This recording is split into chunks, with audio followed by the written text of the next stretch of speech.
Sabourin Danialou, qui ne le connaît peut-être pas au Bénin, celui-là est peut-être né hier ou ce matin même.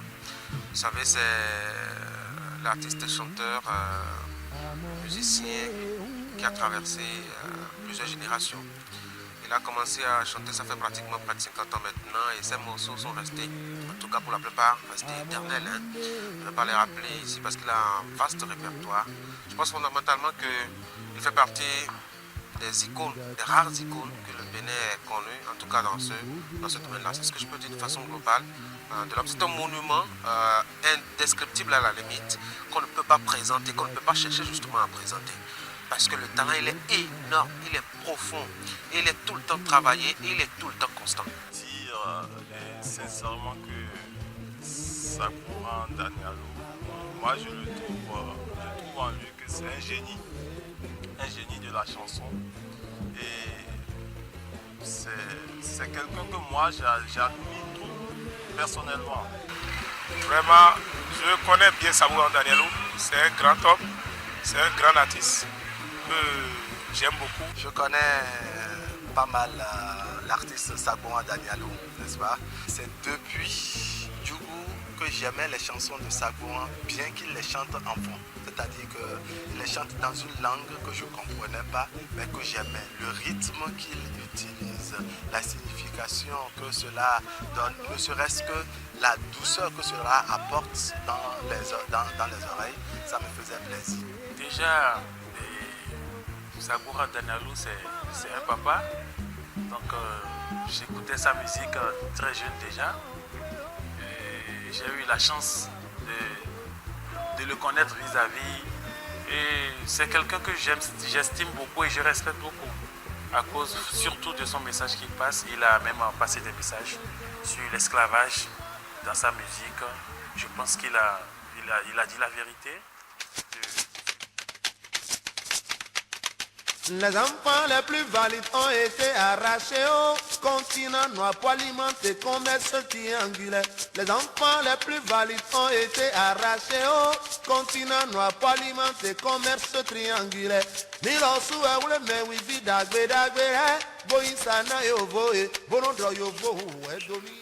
savez, il chante ce que nous sommes. Il chante notre identité. Il chante la culture béninoise. Il chante le vaudou, il chante la société, il nous chante tout court. Et quelle que soit la chanson de Sabourin, il y a toujours un message qui est vécu. Il y a toujours des valeurs qu'elle promeut. Il ne chante pas pour chanter, il chante pour conseiller, il chante pour éduquer, il chante pour nous aider à ne jamais oublier qui nous sommes, d'où nous venons. Il chante pour nous permettre d'exister, de perpétuer nos us et coutumes, de perpétuer notre tradition, notre civilisation. Alors, quand c'est comme ça, il n'y a pas une œuvre particulière de Sabourin que j'aime. J'aime toutes ses œuvres.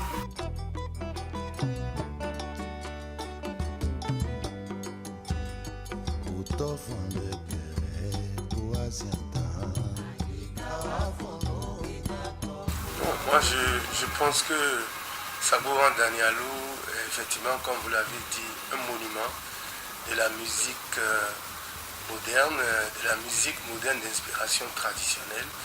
Et s'il a envie aujourd'hui de mettre en place un centre de formation pour former les jeunes désireux d'aller dans la musique, à mieux maîtriser les contours de la musique pour faire des productions de qualité. Et si déjà des acteurs culturels du rang du Sabourin Danialou veulent mettre en place des centres de formation parce qu'ils l'ont pensé il y a des années et ils n'ont pas les moyens, je pense que c'est le moment le plus important, non seulement pour le gouvernement d'accompagner ce projet, mais également à tous les sponsors et tous les mécènes et toutes les bonnes volontés qui ne voudraient pas que ce monument de la culture béninoise sombre et parte avec toutes ces connaissances qu'il veut aujourd'hui léguer à la jeune génération pour faire perpétuer le travail qu'il a commencé dans le temps. Je demanderai au ministre, au Meki, de faire de façon particulière pour les aînés comme Saboura. Il serait intéressant d'avoir peut-être un bon musée, Saboura Danialou, une bonne école de musique, Saboura Danialou, pourquoi pas un grand centre de formation, Saboura Danialou. D'ailleurs, je crois que c'est impérieux que d'avoir ce centre-là où lui-même transmet, je dois dire, ses expériences, sa conception, sa façon de voir les choses. Comment est-ce qu'il a pu se bâtir, se construire cette carrière professionnelle musicale tout au long, je vous dis, 50 ans, ça dit qu'il a commencé à chanter et je ne suis même pas encore né. On ne savait même pas que j'allais être conçu. Voyez-vous, donc, on a besoin de capitaliser tout cela. Lui-même, à lui tout seul, il est une école. Il est une source, je dois dire, d'enseignement auquel beaucoup doivent puiser. Parce qu'au fond, Saboura Danialou ne fait pas que chanter seulement. Mais il joue, c'est un homme orchestre, comme on aime le présenter.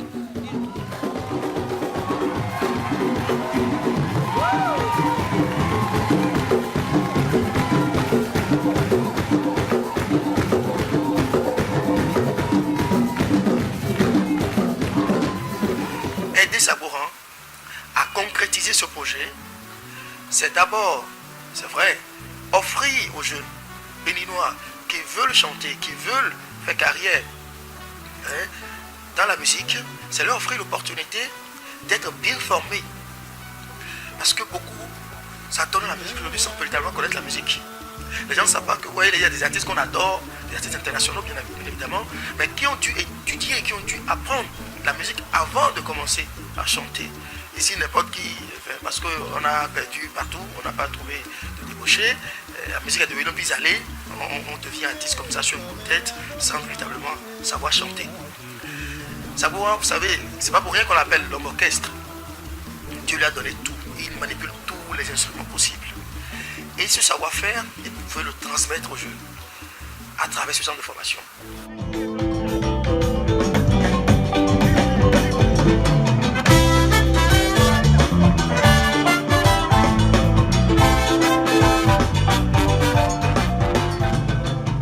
Saboura Danialou, je l'ai tantôt dit, c'est quelqu'un qui a une très bonne musique. Et très souvent, je vois les autorités de ce pays et apprécier aussi sa musique. Mais aujourd'hui, tout le monde voit son âge avancé. Mais j'ai l'impression que ce n'est un souci pour personne, surtout pour nos autorités.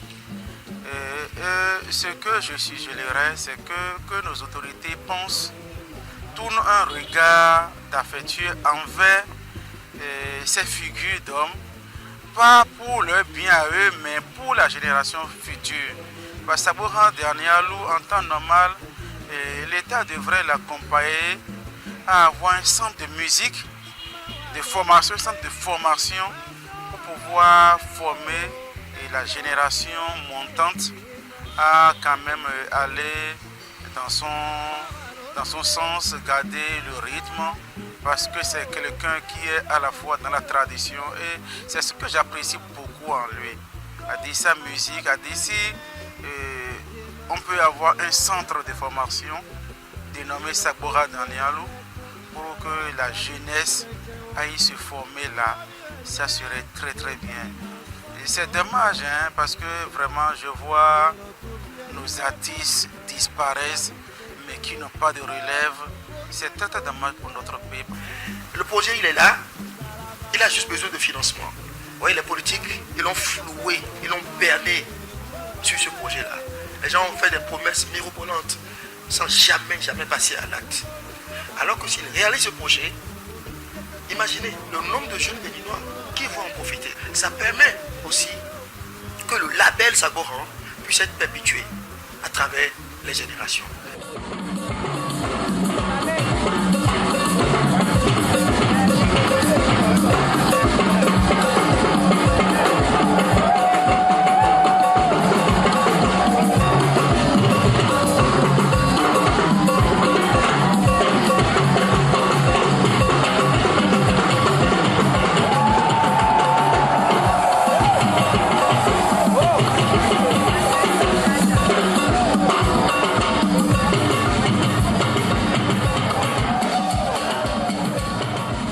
l'État béninois doit tout faire pour aider notre rugby national à créer une école, je vais loin, une école de formation de jeunes musiciens en herbe.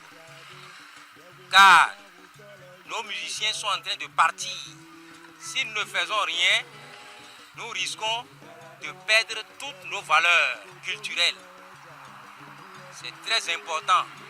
Nous avions perdu Jonas Pedro comme ça. Jonas Pedro n'a rien laissé comme document, comme monument. Non, c'est pas bon. Or, la salsa, il a fait la promotion de la salsa à travers toute l'Afrique. Avec les Bongana Maïga, les Laba Sissé, pour ne citer que ceux-là.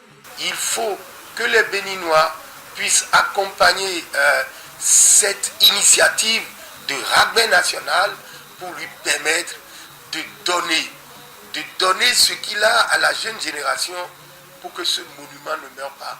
Qu'on le veuille ou non, il est aujourd'hui compté parmi ceux qu'on pourrait appeler les trésors humains vivants.